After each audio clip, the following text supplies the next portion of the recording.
Now back to Steiny and Guru. Take it away, Steiny. There he is, your future sixth man of the year. Wait till Curry's going to end up saying, damn, do I have to be the babysitter again? Do I have to be the babysitter again among you guys? Nah, you don't. Speaking of Steph, Gaga goo goo. I'm going to give you one. I told you yesterday. He's producing a documentary on the great Mac Dre, rapper here in the Bay Area, Donnie. Steph is. Okay. That dude is doing it all. You're not coming off the bench. Well, that he's selfish. How many Mac Dre songs do you think Steph could name? The fact that he's doing the doc, Donnie, I'm going to say all. I didn't ask. 60%. Mean to Evan?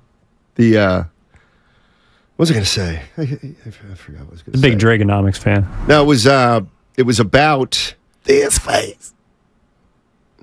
Damn, I can't remember. Steph coming off the bench. Oh, that's right. Like, I actually think Draymond may come off the bench. The more I think about it. I find you fascinating. But he did. What is fascinating in the playoff about me saying, I could see somebody other than Chris Paul coming off the bench. We're talking about regular season games. Right. So he's going to come off the bench so Chris Paul can feel better and get his way? Ken, like, this is where I'm not gonna fight. Let you do that. Okay. That's your assumption. Your assumption is they're catering to Chris Paul.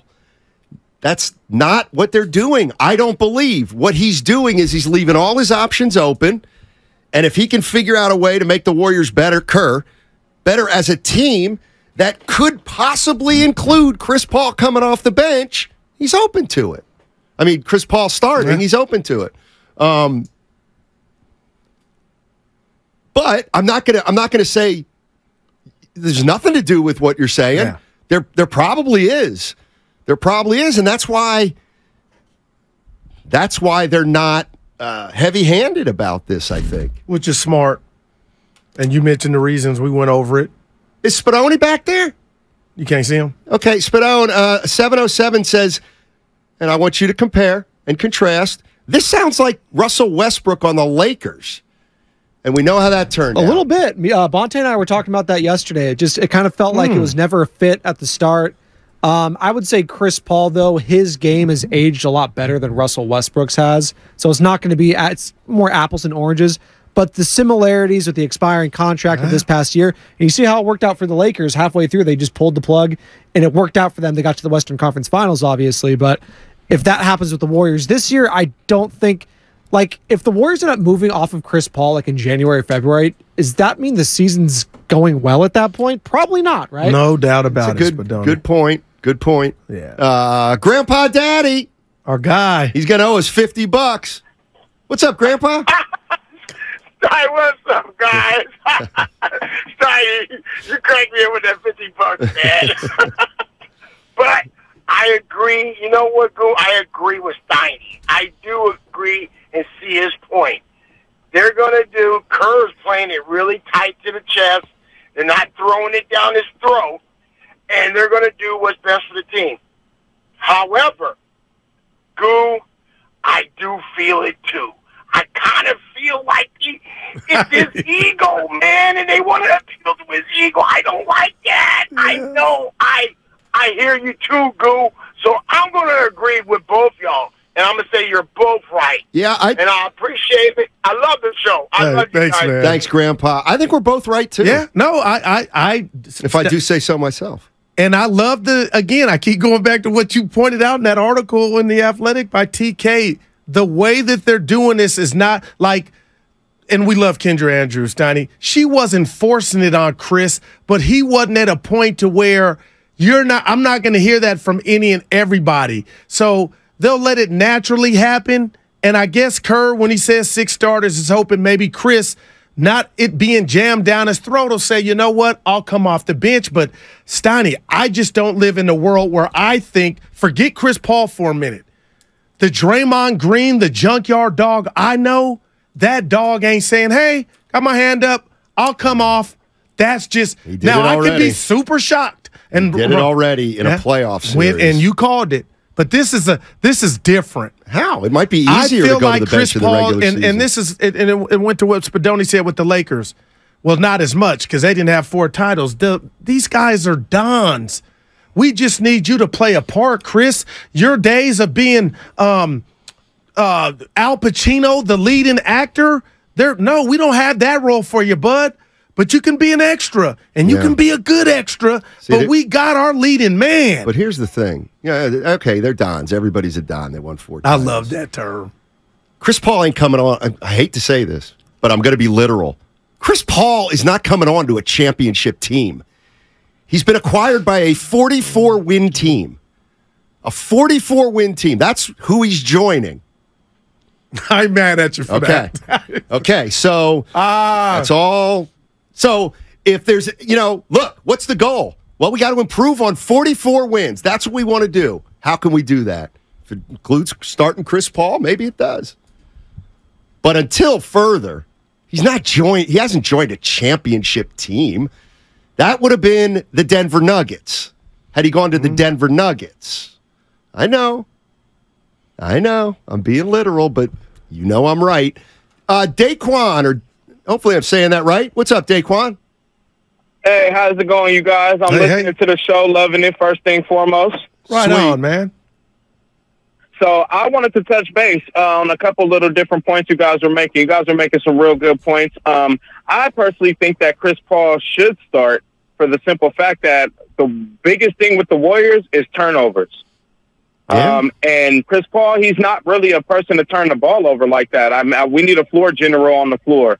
Klay Thompson would actually be pretty good coming off the bench, I think. He can lead those guys, and he's a scorer, so we can keep our points going. The second point I wanted to make was if CP3 wants his first ring, he's going to have to adapt. There shouldn't be no kind of ego. So if he does, so happen not to come, start or come off the bench or whatever, he should just adapt just fine if he wants his first ring, because I think we really have a good chance for winning a ring this year. Good stuff, Daquan. Yep. Appreciate it. I'll tell you what, I'll never forget that exercise you did on this show where you went down every game in regard to the production from Jordan Poole. It was fascinating. I don't see this happening, but I'll tell you what, Steiny, if Klay were to come off the bench and just start getting busy, Arsenio Hall, there goes you can make that point up in your sleep. Good point. But you'd have to sell him on that role. In a contract year. You know what? Maybe that's why you extend him before the season. Extend him. Tell him this is a possibility and might not be happy, but then extend him. Extend Klay. Incentive. And also, who's to say Klay has to come off the bench all the time? And then maybe. But this is great, though, man. Here's the thing, and let's put the rat on the table. Brought to you by Echo. Everybody knows Klay would be great coming off the bench. But everybody knows that it could be a problem mentally for Klay Thompson. That's really what we're talking about. You mean from the starter role to this? Klay Thompson would be a great sixth man. There's no doubt about it. He could come in and play like he did the first 2 months of the season, which was not very good, but he chucked. He could do that off the bench. But we all know the problem with asking him and how delicate that is. Was that you? So one of the things I was thinking real quick, is I get it. Chris Paul just got here.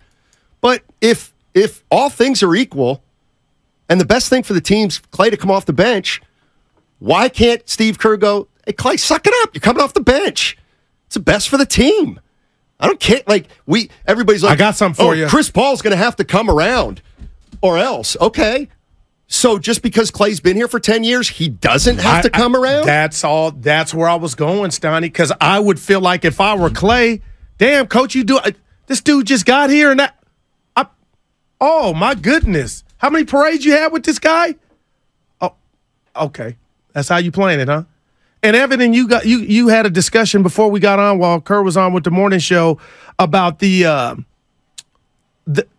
Steiny, you played the game. Why guys, and it means so much, why they want to start.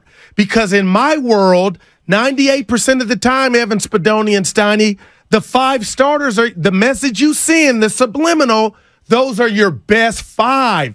There's a pride factor. And I get why Chris Paul's like, I'm still, Guru, you might think I'm on hole 16. I'm on hole 9, bud. I got a lot left. I get that. But, man, what is the gravity of that when you come to a place that has 4 championships in 9 years?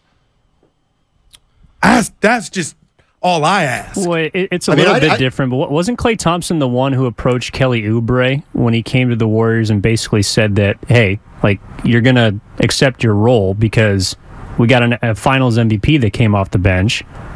And so, even though Klay has 4 rings, technically he could kind of just take his own words and use that for a reason to come off the bench. Right. Wow. But it's delicate. Oubre and CP3. Let's face it. Chris Paul and Klay Thompson are kind of the same in terms of, you got to mentality. High maintenance. No, high maintenance. You got to worry about whether their mentals are right all the time. And Draymond, too. Yeah. Yep. And that's okay to me. These guys are killers. Here it is. Where's my guy? 209. The 209 has it. Comcast Business Text Line. 209. Where is it? It's they're going to rotate starters. Just saw that. I said, God, I hope that's what they're going to do. Is it? 209. Man. 209 gets it. So they would take a page out the Giants book. So Dario Saric has no chance of beating out Kevon Looney if he's better than him in training camp. That's so much of a what if, but you're looking at me. We still have competition, don't we? Or we just hand guys stuff, and you know what? Well, that's what this would be if CP3 starts, Steiny. No, it might not be that. Let me ask you. You know what? What if Chris Paul starts? Who's the least likely? Forget Curry. Okay. Who gets screwed? Just give me a name. If Paul starts, Looney. Okay, Looney. And what if you start 12-3? There's nothing to see here. But the fact Looney has the history of doing this. 12-3 would be much better. I tell you what, if Steve Kerr had 6 Loonies, he wouldn't say he has 6 starters because it would already be signed, sealed, and delivered. But there is something, an uncomfortable conversation from somebody before we find out who's starting. Now, what is the first game, October, preseason, October 7th? Saturday. Like, is that our answer? Or is that just the rough draft? There will be no answers in the preseason. Okay.